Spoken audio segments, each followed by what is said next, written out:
Thank you for watching Truth and Justice with Vivian King. I am so delighted tonight to celebrate returning citizen Arthur Randle. Arthur was one of our early guests that told his story, and he's still doing well. He's been out of prison for 4.5 years. Danny Sneed, my regular co-host, was very proud of Arthur, and he wanted me to know that there are still some guys who have beat the odds and stayed out of prison. So we want to start tonight by having Arthur tell his story again. We can't run from our past. We're going to run to our past. We're going to run over our past. And we're going to show that we can stay on the right side of addiction, because addiction is the driving force behind many, many crimes that we experience. So Arthur, we want to celebrate you tonight. Thank you. And we're so proud of you for staying out of prison, for working hard, for doing the right thing. And so, but we want all of our audience tonight to take that journey with you. And a lot of the people who watched the show a few years ago when you were on are not the same people. And so we want you to tell your story. So tell us how it all began for you, Arthur. Where are you from? Born and raised in Liberty, Texas. Mother, father was always in the home. Pretty good background, pretty good family dynamics in terms of upbringing. Father was always a disciplinarian, always did the right things in regards to his children. And so in terms of background and upbringing, I really do not have any excuse about the route that I've taken because my parents were great parents. Wow. And that is a different story from what we hear a lot of. So tell us what was going on with you? What happened? When did it start for you? Oh, well, actually, it started around 1920 in the military in the United States Marine Corps, and first time of being away from home. Father was a disciplinarian. We just couldn't do anything, couldn't do what other kids did. And so therefore, when I'm out on my own, that's when drugs became a part of my life. I began to start smoking weed and hanging out, drinking, partying, and it took a toll, and it began to escalate as I grew older. Wow. So what made you venture into, how long did you do in the military? 4 years. Okay. So were you honorably discharged? Yes, I was. Oh, that's wonderful. What branch were you in? United States Marine Corps. Hoorah. Hoorah. All right. And where were you stationed mostly? Mostly was overseas. Okinawa, did a tour in several other countries. How did you find that experience? I found it was great. I think it exposed me to different cultures, so therefore it brought my mindset in regards to culture and the way different people live. Wonderful. So when you came back from your military tour after 4 years, where did you settle? Back in Liberty, or did you come to Houston? No, came to Houston, came to live with an older brother whom I've always followed, because he was the one that always did the right thing. His name was Vernon. And so I've always followed his path. And so came to live with him. And through living with him is where I came in contact with crack cocaine. And through a friend that I grew up with, and he was living in the same apartment complex. And so, and I tried crack cocaine with him. And so with the family friend? Yes. And so how did that work for you? It didn't work well because I battled with it for a long time, Vivian. So didn't work really well. In fact, I thought the mindset was that when you look into others' lives and what it had done to others, you would never think it would do it to you. Tell me now, what made you do that? I mean, just what were you thinking? Were you thinking, your buddy said, oh, this is a new high, we're doing it, it's a good high. What made you indulge? Just tell me what your mindset was, because weed and cocaine is a big difference. Influence, peer pressure, things of that nature. Not really sure of who you are in terms of getting to this place of manhood, based upon that the culture is changing and it's shifting and it's moving. And so there was a part of me that wanted to be a part of. And at that stage of life, no one really wants to be left out. And so because I had disconnected from those people in my life that kept me rooted and grounded, so therefore other influences came in, and so therefore I fell victim. Wow. So did it start off being a recreational weekend thing, or Was it the first time you smoked that you were just strung out and just quit everything? How did it affect you? Actually, it was progressive. It was a recreational thing in the beginning. Maybe sometimes on weekends, maybe sometimes every 2 or 3 weeks. Things of like nature, things of that nature. But it did begin to progress as the more I used, it progressed more and more. I began to start seeing that I was Irresponsible. irresponsible and unreliable. Bills were not getting paid and things of that nature. Were you able to hold a job for most of that? For most of that, yes. In the early going, yes. I was able to hold a job for the first 8-9 years of it. And then what type of work were you doing there? I was a truck driver then. So you've always been a truck driver? Yes, ma'am. You were a truck driver then, and you're a truck driver now. Most definitely. All right. Well, at least we have experience at the wheel. And so you did that for 8 or 9 years. So you're driving trucks, but yet you're doing crack cocaine. So tell me, how did that land you in prison? How did you go to prison? Well, as it progressed in my life, the use of drugs, as it progressed, I kept finding myself not being able to go to work. I kept finding myself not showing up, and so got connected to some people that lived in the streets, people that knew how to hustle in the streets, and I stayed around them long enough, and I began to learn those things that would lead you to prison. Got it. Wow. So how many times did you go to prison, Randle? Been to prison about 3 times. Okay. And how many times did you go to state jail? About 4. So that's 7 times. Okay, so real prison. And what's the longest prison sentence that you had? The longest prison sentence I had was a year. Okay, but I'm talking about the actual, what was on paper. Oh, 4 years. 4 years, okay. Well, that's good. You never had to, if you went 3 times, you never was at the 25 to life stage? You should have been on the 3rd prison time. Well, actually, I was a little bit of, I don't know if you would call it smart, but I would never do those things that I knew that would get me a lot of time. Like, for instance? Aggravated robbery, Okay. things like that. You know, I would do things like burglary of a motor vehicle just to get my fix, just to get high, things of that nature. Okay, but so your addiction was strong and it was controlling your life, but yet you chose not to get a gun and rob anybody or do the aggravated crimes. So how could you balance that? Tell me, because a lot of people just say, screw it, they have that F it moment and they go get a gun and they just go hold somebody up. So I mean, tell me how you were able to stay on the non-violent end of crime. I think a lot of it has to do with my upbringing in terms of what my mother and father taught me, and yet the addiction was so powerful over my life, and yet I would still do those smaller crimes, with not giving any excuse for it, but those things in terms of aggravated, I could never do because I did not want that long prison sentence. Just going and doing little stints in prison, I knew that is not what I wanted. Right. Gotcha. So tell me, now you went to prison for 4 years, and I'm from San Antonio, which is a military town. Most people, when they go in the military, they get married young. So in those 4 years when you were in the military, did you ever get married, or were those your Playboy days? For lack of better terms, yes. Yes, you could say so. So you weren't married? Wasn't married. Didn't get married until I was 32. Wow. So at 32, you get married. And what's your life like when you get married? I mean, are you high in your addiction? Are you over it? What's going on at 32? Well, at 32, I'd actually stopped getting high and had about 2 or 3 years of recovery, and met my wife, and we got married, and hadn't really dealt with no real issues, that real stuff that causes people to use drugs, and so it was superficial. So therefore, after about a year and a half of marriage, I relapsed, started getting high again, destroyed the marriage. Wow. What caused you to relapse? I know a lot of my clients who get triggers or depression, if things go bad, they run back to drugs. Tell me what your triggers were. After a year and a half of marriage, what were your stressors that, let you give in? A lot of it is coping skills. Not learning how to live and deal with life's issue without falling apart.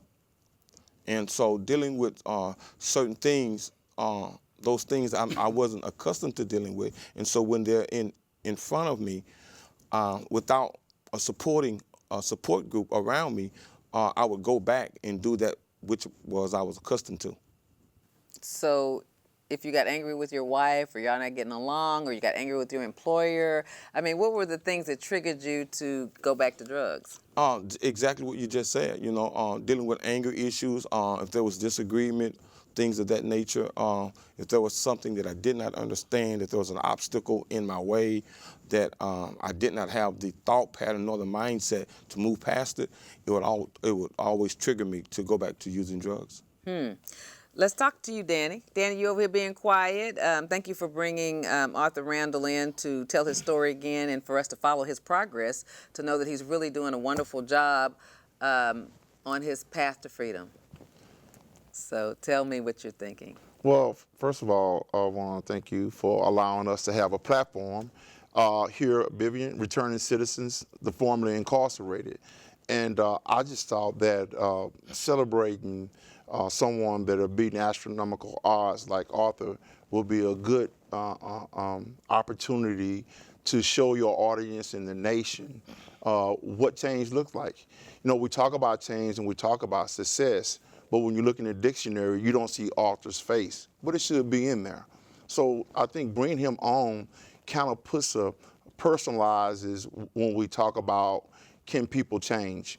When you look at Texas, which is a state that incarcerates about 152,000 of its people in state prison and other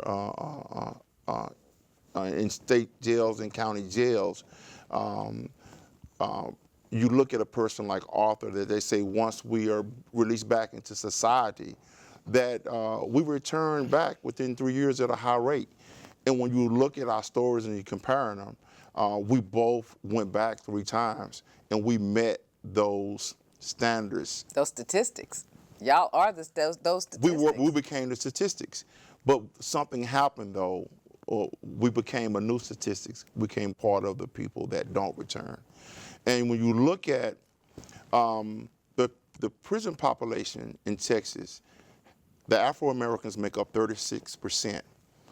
But when we come back into society in Texas, we only make up 12%. So that number is a disparity there, and it's something there that it's another story for another time. But we didn't want to use that as an excuse in saying, okay, they lock up more of us than they lock up them. But we realized that we had to play a part of the process with our behavior. And so with me and Arthur being members of the Path to Freedom, which is a reentry support group at St. John's, and we talked about it extensively on this show, we found 3 things that we connected to that we point to for our success. It's called core values: focus, discipline, and consistency. And each Thursday night from 5:30 to 7, we look at these 3 areas and we try to build our character around those 3 things. So it's focus, discipline, and consistency. And you hold each other accountable, right? So it's a big accountability program. And Arthur, you mentioned something about not having a support group when you were married. I would imagine that it's good now that you're in the Path to Freedom support group with men who've been to prison and women, and people who have families and are coping, helping each other cope, so that when we get those triggers, we know how to deal with them, because a lot of us have triggers. I have triggers that trigger depression, drinking too much. I've always been able to kind of stay within the lines, though, just because I know I have nowhere to go and nowhere to fall back on. But we all do need our coping mechanisms. And I think sometimes as inner city people or as black people, sometimes we don't value that support system enough. Like we don't seek it. We don't, we're just like, oh, I got this. We don't really do it. And really the support system is what it's all about. I mean, it's kind of like our TV show we're doing, Sisters-in-Law. I mean, we really are friends, but a strained friendship. Everybody's alpha females that want to be on top, but yet we need each other because we have a system that doesn't accept us fully.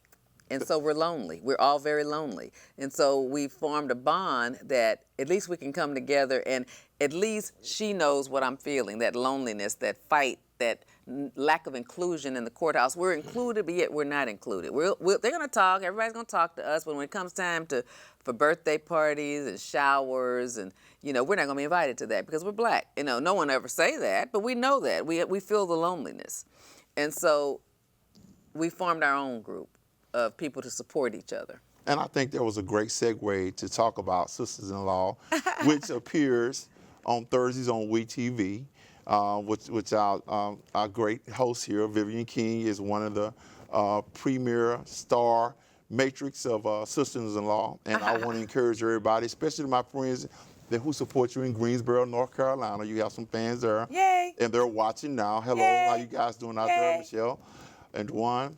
But I still say it's a platform to educate people, to put a realness on what's really going on, a reality behind it.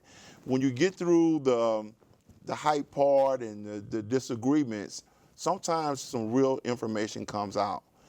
And some people believe that Donald Trump's popularity is based on he talks off the cuff.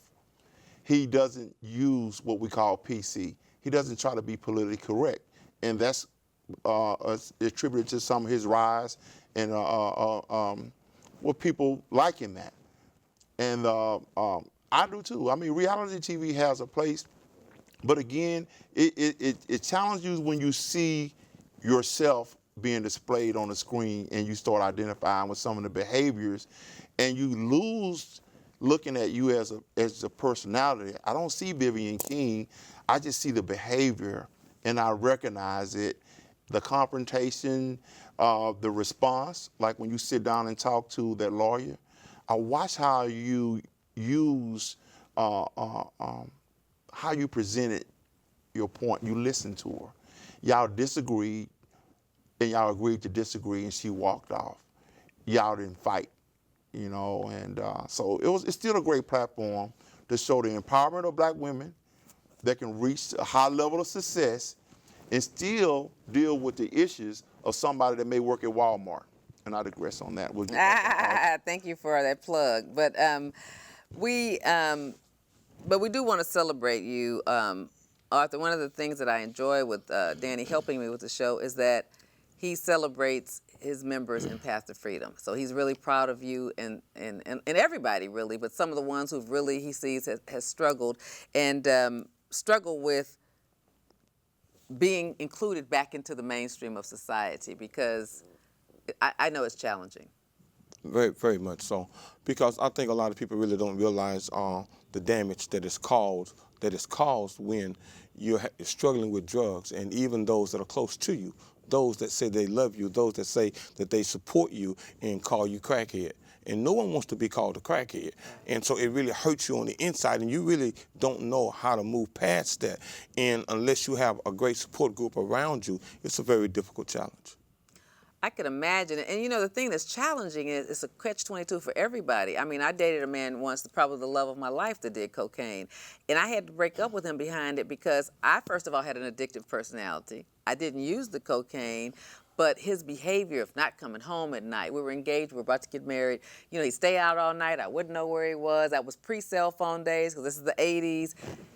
I felt like I was about to be destroyed. And sometimes we're all, what a lot of men or partners or friends don't realize is everybody is struggling. You know what I mean? Just because you're on cocaine doesn't mean that I can help you, because I'm struggling every day not to be on cocaine. You understand what I'm saying? I'm struggling to work and to, work in the mainstream where I go to work, people don't like me, it's lonely, it's stressful, I'm trying to make it ends meet.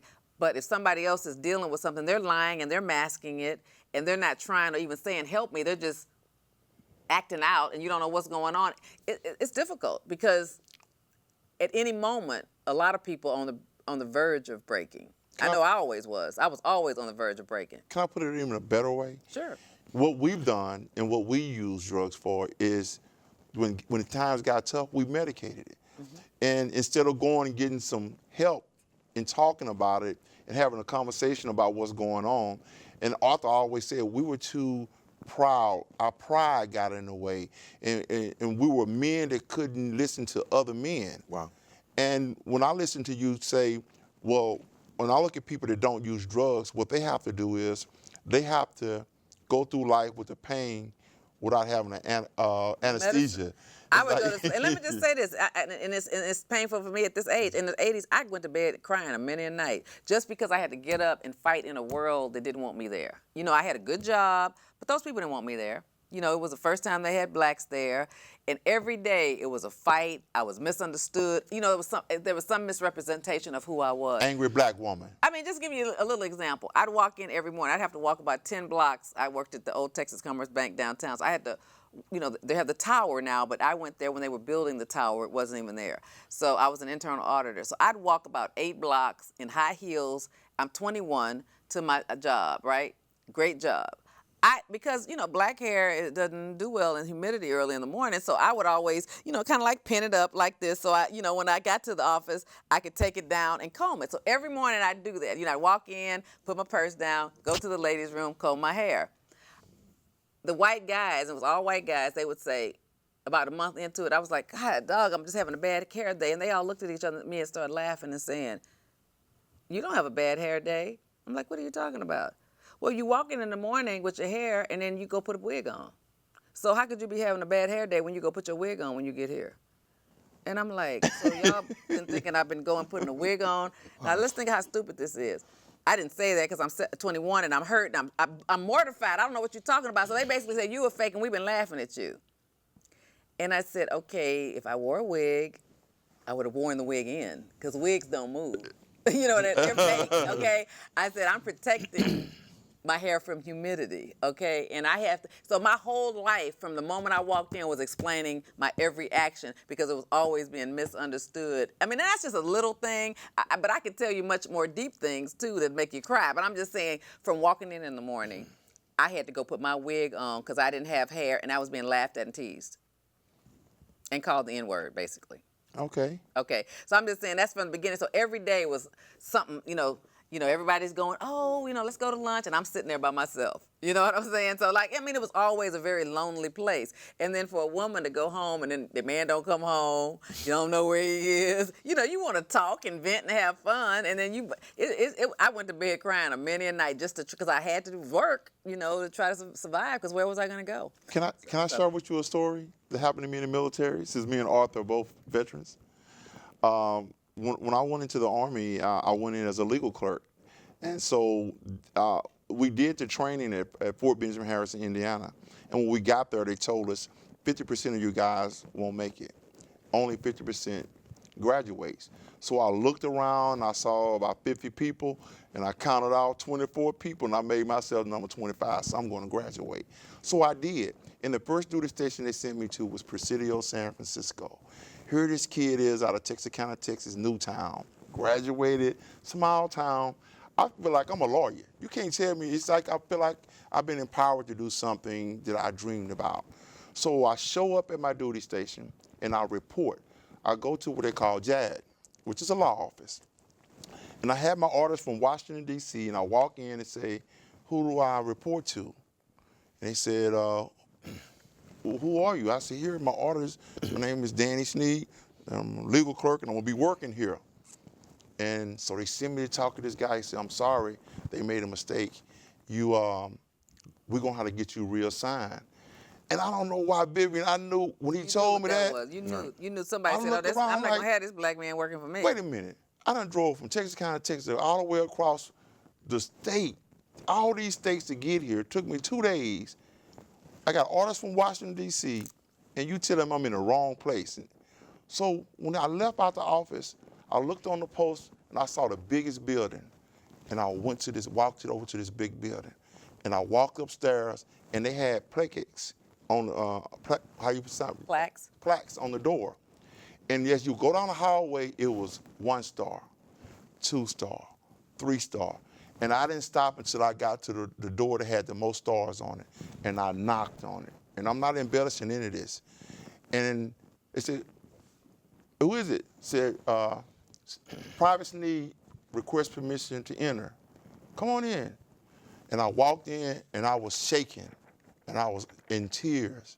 And I told them I drove from Texarkana, Texas, and I went through this whole process, and I earned this vocation to be a paralegal in the military.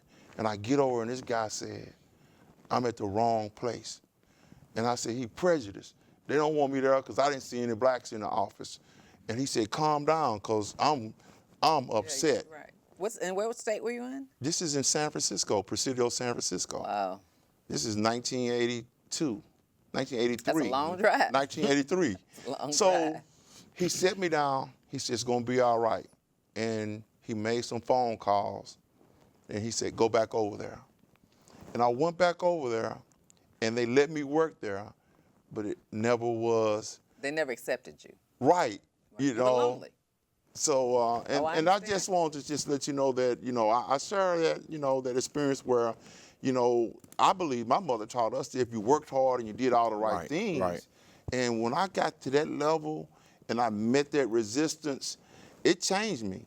It did. It did. And one of the things I guess I wanted to tell that story is because I celebrate you guys for being drug addicted.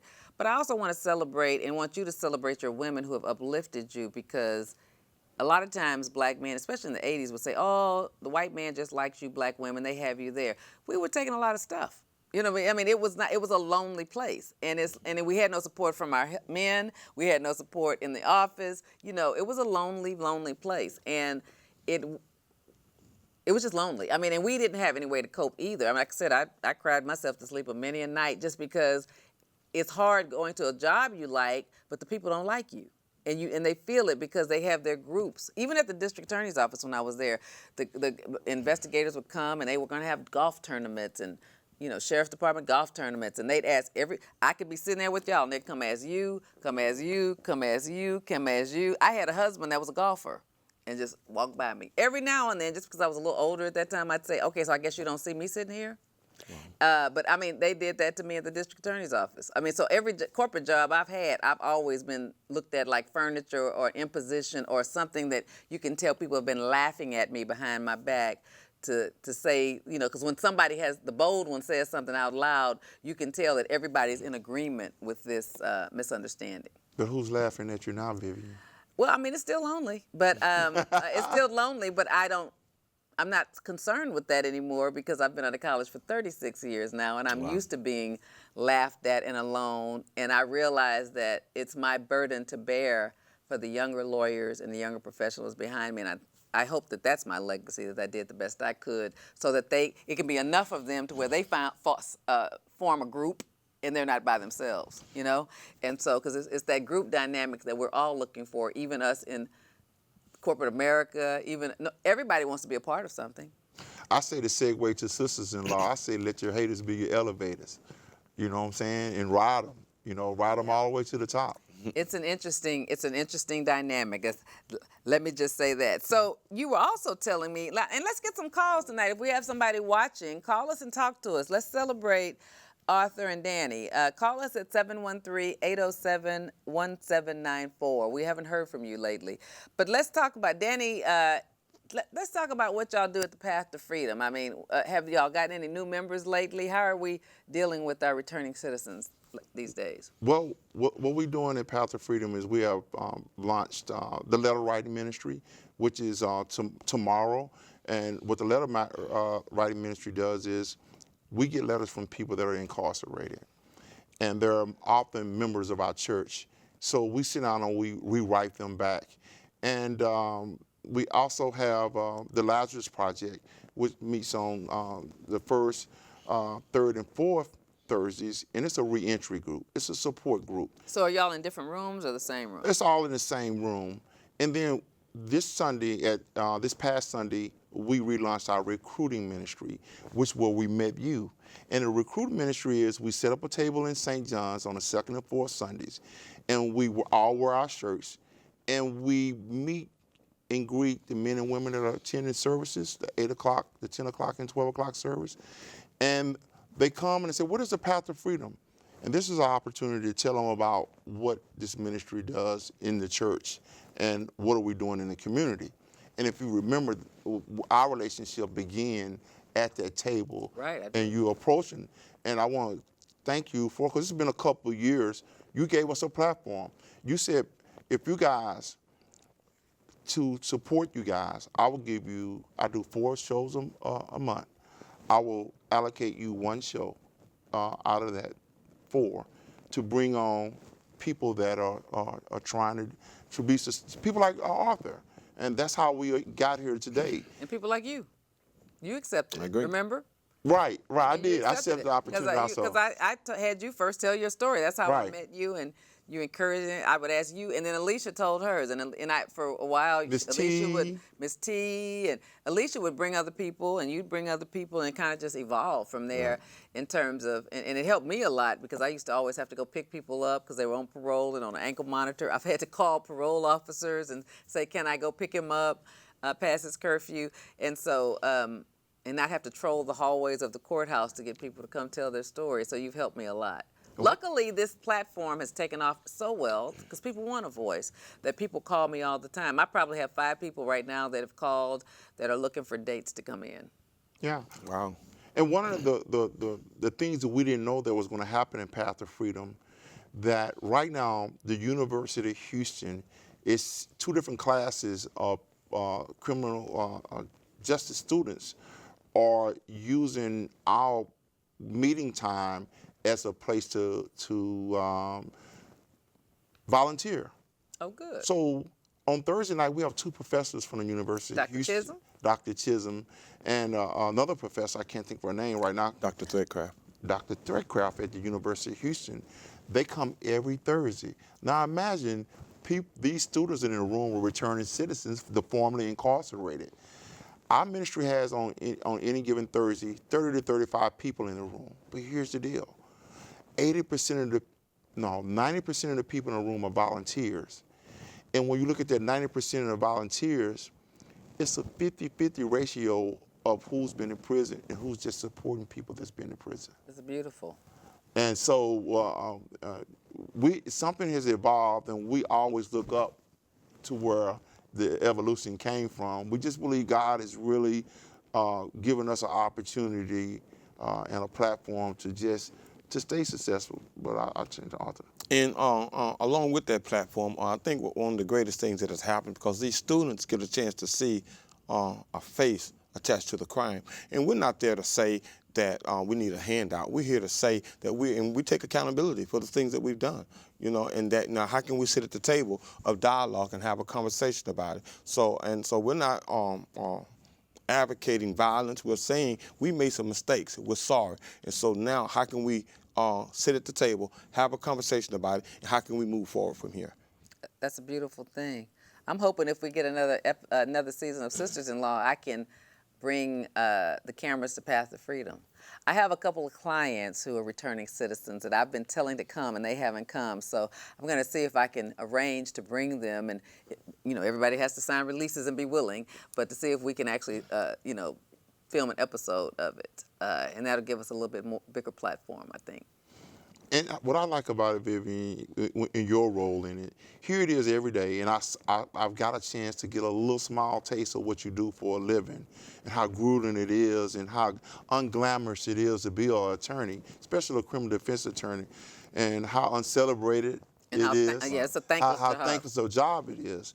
But what I like about this opportunity is, though you get to deal with people that are facing prison that you may not see again, possibly, you do have the other side that you see the results of people that you represented, that once they return, that they change their lives. Right, and I work really hard to that part. Excuse me, Danny, for interrupting you, but I work really hard, and I think you've seen that with that part of it. I have young men that I don't ever have to see, but I see them on a regular, and I've added Danny to that dynamic just because people need to know that people care. People really need to know that they care and know that there's life after prison. In most instances, people are not going to do life. They're going to get out. Although I deal with some people that might be going to do life, but at least they can find a better way to live their life when they get out. And to know people care. I mean, they actually look forward to when I come and when we come. I mean, they a lot of them, especially the young guys, they have smiles on their faces. They've gotten accustomed to it because everybody wants somebody to care. So it's a lot of work. It's a thankless job, but we do it. Do you know it was a lawyer that made me look at and got me to face what my real problem was when I was in jail? And he was a court-appointed attorney. But he visited me, and he shared a story about his own struggle with substance abuse. And when he told me that, he said, Danny, this is what I want you to do. You should go back to your cell and call your parents and tell them you have a substance abuse problem. I said, really? Yeah. I said, why would I do that? He said, because these are the people that's going to support you. You know, how can they help you if they don't know what the problem is? You know, here is, you finally done caught, you're 28. Now, the gig is up. You're locked up and you're facing, I wasn't facing anything. That was my first felony conviction, but that first one is traumatizing. And I called my mom, and I said, Mom, I got something to tell you. What is it, son? I got a drug problem. You know? And you know, my mom was a devout Christian, so she immediately said, go get your Bible. You know? And when she told me, she said, she said, I want you to read all the Psalms and all the Proverbs. And go back to Psalms and read Proverbs. And you know, it's gonna be all right. And I thought she was going like, whew. She said, no, and so I had to call my dad. And when I called my dad, he didn't believe me. So he got in his car, he drove all the way to Dallas. And in How long was that drive? About? From where he lives, 3 hours. Okay. He didn't leave immediately. Right. But if this tank. He made an effort. Right. So in the tank I am, when he visited me, your visitors come right to your cell, and they open this little window, and they actually visit you, and they can see your living conditions. So they asked everybody on the tank put on their clothes, and when people are visiting at this little open window, you kind of keep the noise down and respect it. So my dad, I'm looking at my dad in this little window, and I tell my dad after we have small talk, Daddy, the reason I'm in here is I got a drug problem. Even though I'm not arrested for drugs, it's behind drugs. And he said, it's gonna be all right, son. And I didn't change right then, but a lot did change because at least it was out and I had admitted to myself and to another individual that I had a problem. And 2 rehabs, 2 more prison sentences. 3 prison sentences, and I'm here. You know what I'm saying? So it was a journey, but it began with that conversation with an attorney saying, admit it, and it can get better. And so that's the message we talk, and we don't preach it, we live it, that the first stage is admitting that there is a problem. And I digress and turn it to Audrey. Well, I want you to, Danny, talk about the other celebration that you had for Arthur and that about his marriage situation. You know, there's a philosophy that you guys have that don't get into a serious relationship when you first get out of prison because you don't want that to trigger if the relationship goes bad. But talk a little bit about that and then the journey that you've supported Arthur on and that you're proud of him on, that you told me about.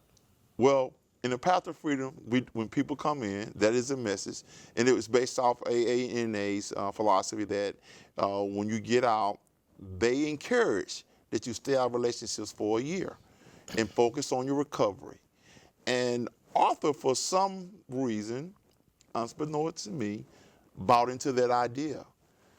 And I'll stop there and let you pick up from there. Well, Dan, I don't really know if I bought into that idea. I just didn't have any money to get into a relationship at the time. It was An economical situation. And he was old school. He wasn't trying to live off on a woman, right? Exactly. He wanted to be able to go on a little date, buy a soda water or something. Exactly. So I'm really grateful for that process as well because it really taught me some things in terms of who I am as a person and what it is that I want in terms of out of life. And then it also taught me in terms of what to look for in another individual. Because when I spent enough time alone, because I didn't have a lot of money at the time. Right. And so I was just barely making and barely getting by. Right. And so I didn't have a lot of excess. What was you working at?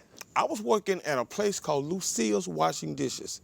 And I worked there for 2 years. Is that a restaurant? It's a restaurant. The one on La Branch? On La Branch. All righty now. I go there now. What? Right, washing dishes. Okay. And I worked there for 2 years. In fact, I talked to the manager probably about a week ago. Okay. And Was that your only job then, or that was before you could get your your right, CDL back? right, because I've screwed all that up. Oh, I've yeah, messed yeah, all yeah. of that up, and Oh, so I was working on getting my CDLs back, and I'm grateful for that process because in that process I had a lot of time to spend alone. So when you worked at Lucille's washing dishes, where did you live? How did you support yourself?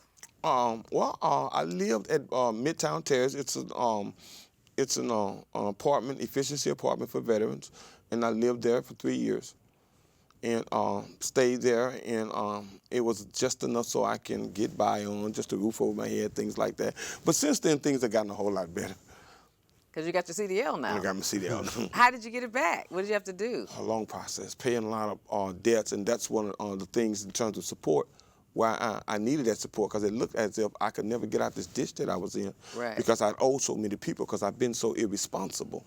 And one day I finally got it all taken care of, got my license back, and things just started happening. You said something earlier that really made a lot of sense to me when you start talking about people that get out of prison, because as a result of me getting out of prison, and something happened on the inside of me now that I go back to prison. And guys are so excited to see me come, because now there's something that they can identify with. And it's a great passion. And What's also, the name of that program that you go back into prisons? it's at the Calvance unit. It's called The Heart of the Problem. Good. And I also have to say too, if you will, that I cannot that has happened to me is because of the people that that's been around me. You know, I've learned to allow men to help me get through these places in my life. That's important. Very important. Very important. That's very important. No, Because a lot of people won't listen anymore, and they don't have mentors or people they look up to, and they don't have. Everybody's about me, me, me, and self, self, self. And so sometimes when you have that attitude, you can't humble yourself to learn lessons from other people. Right. Right. And to accept the support that they're giving you. And we have a term for it now, and even the VA is using it's peer support. So what's what we become is, you know, peer support is a big push now, and they're starting to say that, okay, people that share the same experience have a better influence to get people to buy into the change. So psychologists and psychiatrists have built this program around the VA called peer support, where they take a person that graduates from a program and they send them to get certified as a peer supporter, and then they bring them back in to work with the people that have the same issues they do. But go ahead, Arthur, finish telling your story. Well, and you were alluding to what happened in regards to relationships, and so because I didn't have any money, so couldn't get into any relationship. I'm really glad about that process. But what happened was that just prayed one night and asked God. You know, me and my wife had been separated 15 years, and I had never even, you know, after like 2 or 3 years had passed, I had never really just thought about it in terms of us getting back together again. You know, I'm thinking, because she's very beautiful, and I'm thinking in terms that she's gone. She's found someone else. And so every once in a while I would pray for her. And one night I prayed and asked God, who is the woman you designed for me in my life? And I looked her up on Facebook, and I left her number. And the next day she called me. What? And we've been together ever since. What? Oh, that's a beautiful story. Yeah. And Wow. I'm trying to Wow, figure say out that how one more you time. Say that one more time. Let me make sure I got that. So you asked God to tell you who the woman is for you because you were tired. How many years out of prison is this? This was about 3.5 years. 3.5 years out of prison, and you're now at 4.5 years. So you asked God to tell you who it is, and what. I mean, we woke up the next morning and say, I still love my ex-wife, or I mean, how did her name pop up? It just did. I just started, I was just on Facebook, and I just looked up her name. And I looked up her name, and I started looking at her pictures, and I was like, wow. And so therefore, I left my number there, and the next morning she called me. Wow. And we've been together ever since. It hadn't been easy. It's been a struggle, because I realized how much damage I had done to her. I realized that I had. How'd you get back in? I know, because that's damaging. I had really broken her, and now I have to walk through that process in terms of being an agent of healing. And so, Wow, that's a powerful term. An agent of healing. Yeah? Agent. An agent of healing. You got a badge and everything. Dang, I wish I could find me a man. Tell me you're gonna be an agent of healing. That's a powerful word. I mean, that'll get a woman back. I'm your agent of healing. That's almost as good as an angel. Baby, I'm gonna be your agent. I'm gonna be your Well, agent. Like an angel. You can say angel. You could call me angel. You could call me agent. well, it's comical, but actually, it's been a real difficult process in the beginning because a lot of times that even getting back together, I cannot live based upon the honeymoon experience. Right. Uh-oh. Because in the honeymoon experience, I love it. It looks like Aruba. It looks like the Caribbeans and everything is Talk fine. that talk, Arthur. But- Talk that talk, baby. Preach. But the reality, when reality set in, she was really dealing with a lot of pain. And I realized I caused that pain. And so that's where the agent thing comes in. And I realized I caused it. And so now God had given me the ability, because I've done some work on the inside. All I right. cannot transmit something I don't have, because now that I'm healed, and I became whole. And so now it was my place to walk with her through her pain, through her issues, and through her struggles. Yeah. Get her to where you are, to that whole place. Right. Well, that's a beautiful thing. I mean, what else can you ask for? Because I mean, you still have to be individuals in this walk, but you do have to be loving and supporting towards each other, and that is a beautiful thing, because a lot of men have caused a lot of pain, and all of us have done it. But let's just say men, because I've caused pain. We've all caused pain, but you don't want to take responsibility or be accountable for it. So the beautiful thing is, I think women rarely hear men taking responsibility for it like you just did. That's why I'm screaming and shouting and laughing, because I'm like, wow. I mean, I've heard you do it too, Danny, but it's a beautiful thing to hear a man say, I caused you pain and I love you and I'm healing on the inside and I hope to help you heal on the inside too, because that's what we need. Most of my dating and life and love and relationships was, you're pretty, I want to be with you, and then, but you think you're this and you think you're that. I mean, it always was a put down. And made me, I got tired of dumbing down for people and being misused psychologically. Well, we're not taught that as men, Vivian. Men don't sit at the table and have a conversation about how do I heal my woman. Right. We sit around and we use women as trophies as Right. we conquer them and we brag and we boast upon what we've done to them, and no one really talk about the pain that they've caused. Right. And so that's why it's so important that you surround yourself around great men. And I thank God for the great men that are in my life, because they have taught me how to be the man that I am today. That's a beautiful thing. And when we talk about the path of freedom, what we do there is we have the conversation and we keep it 100. We look at us. We're not there to talk about what people did to us. Mama beat me with the extension cord. Mama did this to me. These people did this to me. I'm black and it's hard to be black in America. We don't look at those issues. We look at what role did we play in the situation that caused the problem. And Arthur has this great analogy. He said, he asked all of us, how do you fix the problem with the same mind that caused the problem? So when we got out and we realized that we can't get out and do it ourselves, because this brain right here is part of the main problem. But if I unite with other people and I listen to their ideas and their suggestions, then I'm not operating with the same mind that causes the problem. And that's the beauty of the Path of Freedom Lazarus Project. And along with that, Danny, it also requires a higher level of thinking that my mind has caused at this lower level of thinking. And so it's imperative that I surround myself with men. And that's hard for men to say, Right. that other men think greater or better than them. Right. That's hard for men to say, because it does something to our manhood and our masculinity to say. But the other thing is, once you accept it, it helps you reach for higher goals in your manhood. You know what I mean? Because you notice successful people usually hang around other successful people or more successful than them, because they can always still be learning something. We might be playing golf, but we're still learning something from each other. And that's what you're doing. You're really just trying to learn. You have good tools. Danny has good tools, and the other men have good tools, and some of the women who are in the Path of Freedom. So you're using each other's tools, talking about it, sharing ideas. That's what we do with our girlfriends. That's what all organizations do, really. Right. Again, we create the environment that sets us up to be successful by coming in a room, not with stogies and alcohol and music and heels and tight dresses around us, and then say, let's meet at the bar and let's talk. Well, we could, but there's so many external things going on around us, we really can't focus on talking about things of substance. Right. So we need to get somewhere where it's an aesthetic environment, where there's nothing going on but us focusing on, it's Thursday.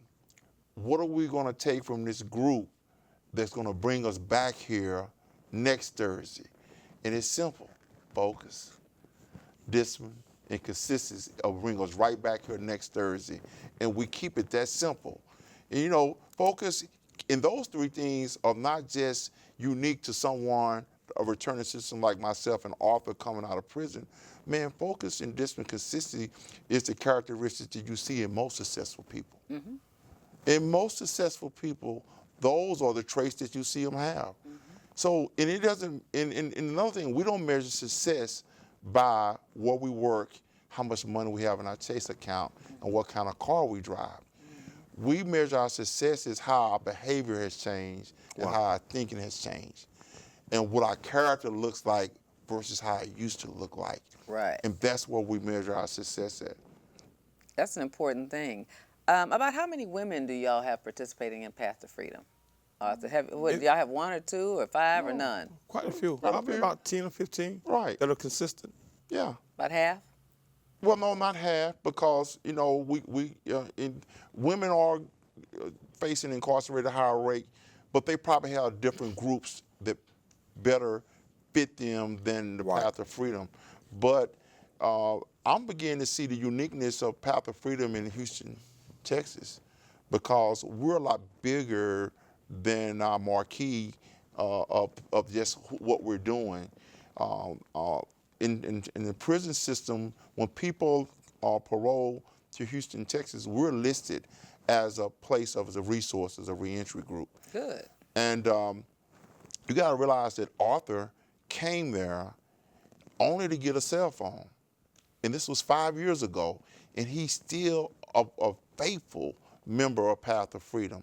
So we see a blueprint of success with, remember last week we had Alicia and Melvin, now there's Arthur, there's Danny, and there's other members.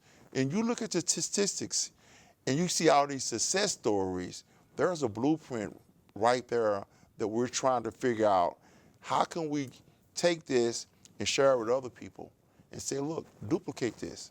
Right. These core values can be used outside of St. John's. We're just saying, if we stay focused, discipline, consistency, come in every Thursday, have a conversation about why is it important to maintain what we're doing, and you know what I'm saying? Why is the discipline so important? Why is the consistency so important? Because it's producing the same results month and year. We keep coming back and see people grow like Arthur. Imagine, this guy watched this for 2 years. Mm-hmm. My own personal start came from a car wash. Mm-hmm. And when I shared my story with Arthur when he got there, I said, Arthur, I started at the car wash making $8 an hour.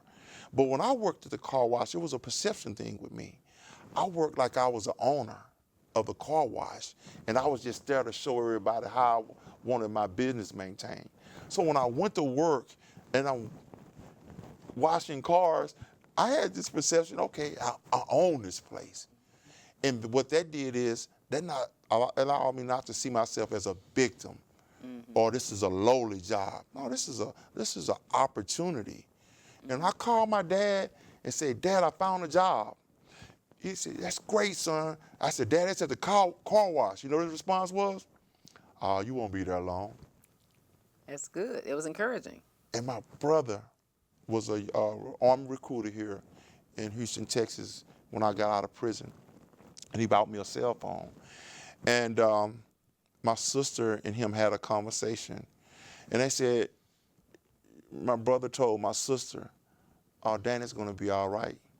In a few years, he'll be making more money than both of us. And when my sister told me my brother thought that about me, and I hadn't been out of prison 90 days, and that was his perception of who I could become, man, I rolled that. And I said, you know what?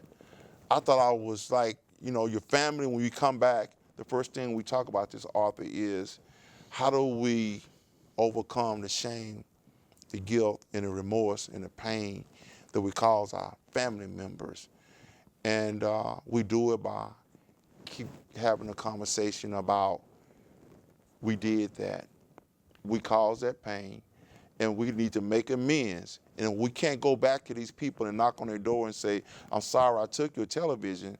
What I can do is I can not take anybody else's television, and I can live my life in a way that people can say, you know what, I'm still mad at Danny because he stole my TV, but I am also proud that he changed his life.